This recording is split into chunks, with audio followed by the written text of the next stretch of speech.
அனைவருக்கும் வணக்கம். மீன ராசிக்காரர்களுக்கு தானாக நடக்கப் போகும் நல்லது என்று சொல்லக்கூடிய வகையில் ஜூன் மாதம் 1ஆம் தேதியிலிருந்து ஜூன் மாதம் முடிவதற்குள் 30ஆம் தேதி வரை கிரகநிலைகளில் ஏற்படக்கூடிய அதிரடியான மாறுதல்கள் எப்பேற்பட்ட மாற்றத்தை ஏற்படுத்தி கொடுக்க போகிறது. அலட்சியமில்லாமல் செயல்பட்டால் தானாக நடக்க போகும் நல்லது என்று சொல்லக்கூடிய வகையில் மீனராசிக்காரர்களுக்கு எந்தெந்த நிகழ்வுகளில் அதிரடியான மாற்றமும் வளர்ச்சிக்கான நல்ல வாய்ப்பும் சந்தர்ப்பமும் உங்களை தேடி வருகிறது, அதே சமயம் சாதகமற்ற சூழலை எந்தெந்த கிரகநிலைகள் உருவாக்குகிறது என்பதை ஆராய்ந்து பார்க்கும்போது மீனராசிக்காரர்களுக்கு இந்த வேளையில் பல்வேறு வகையில அதிரடியான மாற்றத்தையும் வளர்ச்சிக்கான சூழலையும் பல கிரகநிலைகள் உருவாக்குகின்றன. குறிப்பாக ராசியின் அதிபதியான குரு மற்றும் செவ்வாய் உட்பட பல கிரகநிலைகள் சிறப்பான வாய்ப்புகளை உருவாக்கி கொடுக்கின்றன. ஆனால் அதே வேளையில் சாதகமற்ற சூழலை சனி மற்றும் இந்த வேளையில் சூரியன் போன்ற கிரகநிலைகள் சற்று சாதகமற்ற சூழலை உருவாக்குகின்றன. குறிப்பாக ராகுவுடன் சனி இணைந்திருப்பதும் சற்று சாதகமற்ற சூழலாக பார்க்கப்படுகிறது. இப்படி பொதுவாகவே கிரகநிலைகளின் அமைப்பை ஆராய்ந்து பார்க்கும்போது சில கிரகநிலைகள் நன்மையை கொடுக்கக்கூடிய அமைப்பிலும், சில கிரகநிலைகள் சிரமத்தை ஏற்படுத்தக்கூடிய அமைப்பிலும், சில கிரகநிலைகள் நடுநிலையான பலனை கொடுக்கக்கூடிய அமைப்பிலும் தான் வலம் வரும். அப்படி கிரகநிலைகளின் தன்மை இந்த தருணத்தில் எதில் ஆதிக்கம் அதீதமாக இருக்கிறது என்பதை நன்கு அறிந்து கொண்டாலே போதும். மீனராசிக்காரர்கள் தங்களுடைய வாழ்வில் ஏற்படக்கூடிய பல சிரமங்களை தவிர்த்து தானாக நடக்க போகும் நல்லது என்று சொல்லக்கூடிய வகையில் பல நன்மை நிறைந்த வாய்ப்புகளையும் சந்தர்ப்பங்களையும் எளிதில் உருவாக்கி கொள்ளக்கூடிய அற்புதமான சந்தர்ப்பம் இந்த தருணத்தில் கிடைக்கும். அதோடு மட்டுமல்லாது அதீத சிந்தனை என்று சொல்லக்கூடிய ஓவர் திங்கிங்கை தவிர்த்து சிறப்பாக செயல்படுவதற்கான நல்ல வாய்ப்பும் சந்தர்ப்பமும் உறுதியாகவே மீனராசிக்காரர்களை தேடி வரும் என்பதில் சந்தேகமே இல்லை. இந்த வேளையில் முழுமையாக ராசியின் அதிபதியான குருவின் அமைப்பை ஆராய்ந்து பார்க்கும்போது சுகஸ்தானமாகிய 4இல் நன்மையை நிறைவாக கொடுக்கக்கூடிய ஒரு அமைப்பில் வலம் வருகிறாருங்க.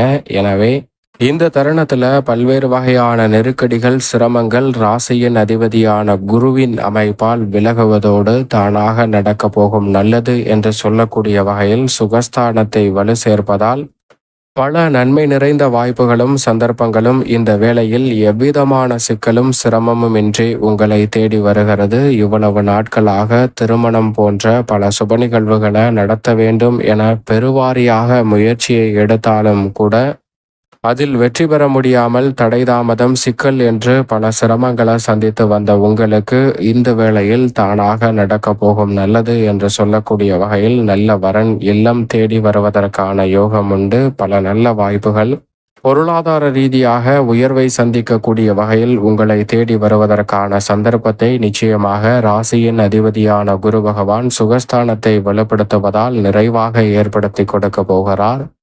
அது மட்டுமல்லாது குரு பார்க்கின் கோடி நன்மை என்று சொல்லக்கூடிய வகையில் 8, 10, 12 ஆகிய இடங்களையும் அவரது சுப பார்வை வலுப்படுத்துவதால் தொழில் ரீதியாக நல்ல மாற்றத்தையும் அஷ்டம பாதிப்புகளை விலக்கி வீண் விரய செலவுகளை தவிர்த்து முன்னேற்றத்திற்கான அற்புதமான சந்தர்ப்பத்தை ராசியின் அதிபதியான குரு பகவான் ஏற்படுத்தி கொடுக்க போகிறார். ராசிக்கு சகாயமானவராக இருக்கக்கூடிய செவ்வாயின் அமைப்பை பொறுத்தவரைக்கும் 5ஆம் இடத்தில் இந்த மாதத்தின் துவக்கத்தில் வலம் வந்தாலும் 8ஆம் தேதிக்கு பிறகு ருணரோக சத்ருஸ்தானமாகிய யோகஸ்தானத்தில் அமருகிறார். இது மிக பெரிய அளவில் வரவேற்கத்தக்க ஒரு சிறந்த அமைப்பாக பார்க்கப்படுகிறது. அங்கு ஏற்கனவே மோட்சக்காரகன் என்று அழைக்கக்கூடிய கேது யோகஸ்தானத்தை வலு சேர்க்கிறார். நிழல் கிரகமான கேது மற்றும் செவ்வாய் இணைந்து யோகஸ்தானமாகிய 6ஆம் இடத்தை வலுப்படுத்துவதால் பல்வேறு வகையிலான யோக வாய்ப்புகள் உங்களை தேடி வருவதால் உத்தியோகம், தொழில் ரீதியான நெருக்கடிகள் விலகும். புதிதாக அசையும் அசையா சொத்துக்கள் வாங்குவதாக இருந்தாலும் சரி அல்லது விற்பதாக இருந்தாலும் சரி, நீங்கள் எடுக்கக்கூடிய முயற்சியில் நிறைவான காரிய வெற்றியையும் முன்னேற்ற வாய்ப்பையும் சந்திப்பதற்கான முதன்மையான யோகத்தை உருவாக்கி கொடுக்கிறாருங்க. பல்வேறு வகையான சுப நிகழ்வுகள் இந்த வேளையில் தடை தாமதமின்றி கைகூடுவதோடு எதிர்காலத்தை பற்றிய அச்சம், குழப்பமான மனநிலை போன்றவற்றை தவிர்த்து முன்னேற்றத்தையும் மனநிறைவையும் இந்த வேளையில் சந்திப்பதற்கான முதன்மையான யோகத்தை நிச்சயமாக மீனராசிக்காரர்களுக்கு 6ஆம் இடத்தை வலு சேர்க்கக்கூடிய செவ்வாய் மற்றும் மோட்சக்காரகரான கேது உறுதியாகவே ஏற்படுத்தி கொடுக்கின்றனர்.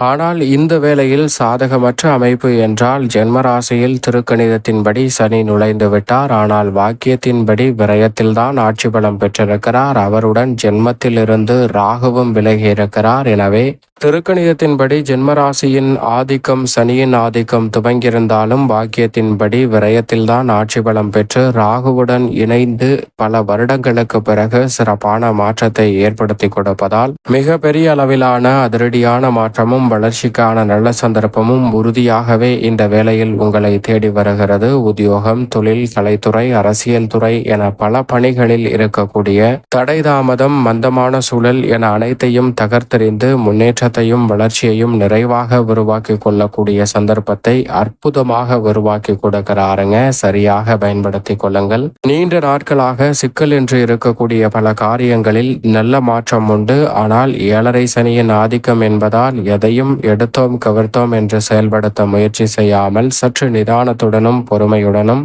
செய்வது மிக சிறப்பான வளர்ச்சியையும் முன்னேற்ற வாய்ப்பையும் உறுதியாகவே மீனராசிக்காரர்களுடைய வாழ்வில் ஏற்படுத்தி கொடுக்கும். ராசியின் உச்ச அதிபதியாக இருக்கக்கூடிய சுக்கிரனை பொறுத்த வரைக்கும் இந்த மாதத்தின் துவக்கத்திலிருந்தே தனஸ்தானமாகிய 2இல் வலம் வரப் போகிறார். இந்த மாதத்தின் இறுதியில் ஆட்சி பலமும் பெறுகிறார். ராசியின் உச்ச அதிபதி ஜென்ம ராசியை விட்டு விலகி மிக சிறப்பான மாறுதலை ஏற்படுத்தி கொடுக்கக்கூடிய இந்த ஜூன் மாதம் நீண்ட மாதங்களுக்கு பிறகு பல நுணுக்கமான வாய்ப்புகளை உருவாக்கி கொடுப்பதோடு பொருளாதார ரீதியான வளர்ச்சியையும் மனநிறைவையும் ஏற்படுத்தி கொடுப்பதோடு உங்களுக்குரிய அங்கீகாரமும் பாராட்டும் நிறைவாக பெறக்கூடிய வகையில் பல அதிரடியான மாற்றங்களை உருவாக்கி கொடுக்கிறார். எனவே சரியாக பயன்படுத்திக் கொள்ளுங்கள். சூரியன் இந்த வேளையில் முற்பகுதியில் சுகஸ்தானத்திலும் பிற்பகுதியில் மிக வலுவாக 4ஆம் இடமான சுகஸ்தானத்தில் நுழைகிறார். முற்பகுதியில் வெற்றிக்கு உரித்தான 3இல் வலம் வருகிறாருங்க. 15ஆம் தேதிக்கு பிறகு 4இல் நுழைவதால் சற்று உடல்நலத்தில் கூடுதல் கவனத்துடன் இருப்பது நல்லது.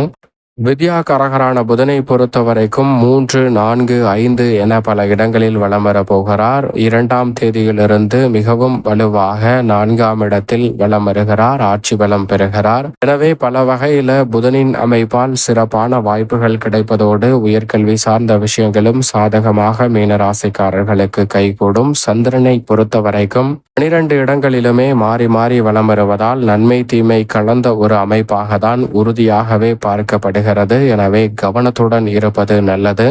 இப்படி நவகிரகநிலைகளின் அமைப்பும் இருக்க இந்த வேளையில் மிகவும் சாதகமாக தானாக நடக்க போகும் நல்லவையாக மாற்றிக்கொள்ள உறுதியாகவே மீன ராசிக்காரர்கள் இந்த தருணத்தில் வாரத்தில் வியாழக்கிழமை விரதமிருந்து அருகாமையில் உள்ள வராகி அம்மன் ஆலயம் சென்று தீபம் ஏற்றி வழிபாடு செய்யுங்கள். தடை தாமதம் விலகி தங்களுடைய வாழ்வில் மகிழ்ச்சியும் மனநிறைவும் தானாக உங்களை தேடி வருவதற்கான அற்புதமான யோக வாய்ப்புகள் எவ்விதமான சிக்கலும் இன்றி நிறைவாக கிடைக்கும் மீன ராசிக்காரர்களுக்கு